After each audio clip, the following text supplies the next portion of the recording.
17টা ଜିଲ୍ଲାରେ ହେଲା କି ତାକୁ 3 ବର୍ଷ ପାଇଁ ଏନାଉନ୍ସମେଣ୍ଟ କରିଛନ୍ତି ତାପରେ ସବସିକ୍ୱେଣ୍ଟଲି କନ୍ଟ୍ରାକ୍ଟ କ୍ଲୋଜ୍ ହେଇଥିଲା। ତେଣୁକରି ବର୍ତ୍ତମାନ ଆଗରୁ କ'ଣ ଥିଲା ଯେ ସୋସିଆଲ କରିବେ ସେ ହିଁ ବୁଝିବେ।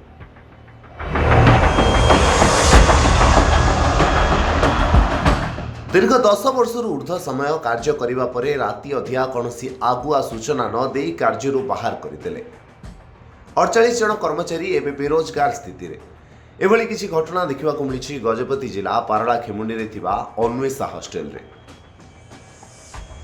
आदिवासी छात्री छात्रों को विभिन्न घरोई स्कूल रे इंग्राजी शिक्षा देवा उद्देश्य रे करा जायतिला एही अन्वेषा हॉस्टेल 2015 मसीह 2030 मसीहा पर्यंत आदिवासी छात्री छात्रों इंग्राजी स्कूल रे पाठ पढ़ा लक्ष्य रखी अन्वेषा हॉस्टेल रे 48 जन कर्मचारी को नियुक्ति करा जायतिला। से 48 जन कर्मचारी मध्य रोसेया ट्यूशन पढ़ेवा कर्मचारी पियोन एभली अनेक पद पदवी रे नियुक्ति होइथिला ठिका संस्था तरफ। गत 10 वर्ष ऊर्ध्व समय धरी एही 48 जन कर्मचारी निरंतर भाव में निज दायित्व तुलाई आसुथिले। हेले गत शनिवार दिन हठात समस्त कर्मचारी को एककालीन कार्यरू बाहर कर दि जाइछि ताहा भी कौनसी पूर्व सूचना न थाई। वर्तमान निज भविष्य को नहीं चिंतार 48 जन कर्मचारी तेणु आज संध्यारे समस्त कर्मचारी मिसी जिलापाल द्वारस्थ होइछन्ति। वर्तमान हॉस्टेल सुपरिटेडेंट कहवा मुताबक पुनर्बार कार्य जोग देवाकू हेले पुणी थरे इंटरव्यूर सामना करबाकू पड़िबो। सेथिरे उत्तीर्ण होइथिबा व्यक्ति ही कार्य जोग दे परिबे। दीर्घ समय धरी निलंबित 48 ठिका कर्मचारी जिलापाल को अपेक्षा करथिले किंतु भेटिबार सुजोग पाइ नथिले।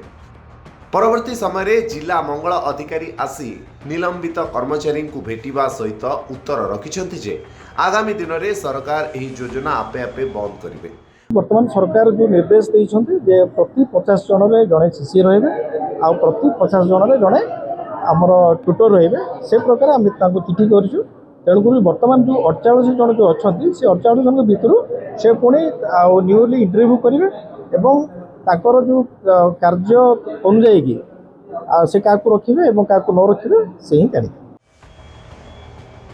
पूर्वरु प्रति 30 छात्रों जड़े शिक्षक और सही अनुजाई रोसेया पियोन एवं अन्य कर्मचारी को सरकारी निर्देश मुताबक नियुक्ति करा जायतिला। हेले वर्तमान पुणी थरे सरकारी निर्देश क्रमे 50 जन छात्री छात्रों को नहीं जड़े शिक्षक पियोन रोसेया एभली मात्रा रे पुनः नियुक्ति करिबा पई सरकारी निर्देश क्रमे ठिका संस्था को निर्देश होइछि। सही नियम अनुसार पुनः नियुक्ति कराजिबो बोली जिला मंगल अधिकारी सालमन राइका कहिसेंति। दीर्घ 10 वर्ष धरी कार्य करी हठात कार्यरू निलंबित हेबा सहजरे ग्रहण करि पारनाहंती एही ठिका कर्मचारी माने। वर्तमान सेमानक भविष्य को नहीं सरकार चिंता करिबा आवश्यक बोली निवेदन करिसेंति कर्मचारी माने। 10 वर्ष एते कष्ट आम कष्ट ए पर्यंत से जानी ना राति 2टा माने एम रे आमे उठिकी आमे काम करियोचु पिला माने राति 2टा पीएम रु राति 9टा माने पीएम पर्यंत आमे काम करियोचु। आमे वर्तमान 448 पिला अछंती वर्तमान टोटल आगुर तिला 800 पिला मानक पई आमे राति रे 2टा रु उठिकी आमे काम करके से पिला मानक सकाळे आमे 6टा अधे सुधा आमे खाइबा को देकी टिफिन देकी से मानक स्कूल रे सजे की रेडी करिकी से मानक सब सजे की से मानक पठौतिलु। एबे वर्षटी होची ए माने 18 आसी के हमको माने इंटरव्यू देकी तमे आउ थरे जॉब करियो कहि कहिसंती।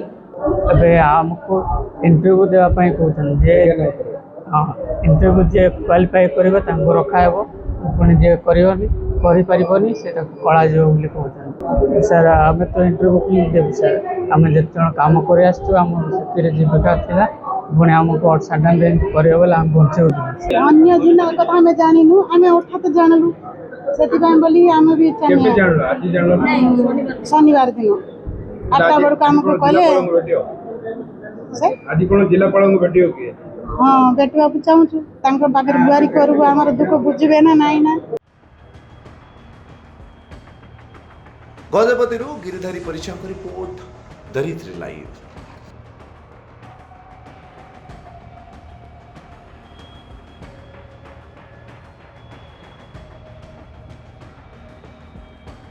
এই ভিডিওটি आपनको केमिति लागिला कमेंट करि जणांतु। धरित्री लाइव रो यूट्यूब एवं फेसबुक चैनल को सब्सक्राइब करंतु। अधिक खबर पई लॉगिन करंतु www.dharitri.com।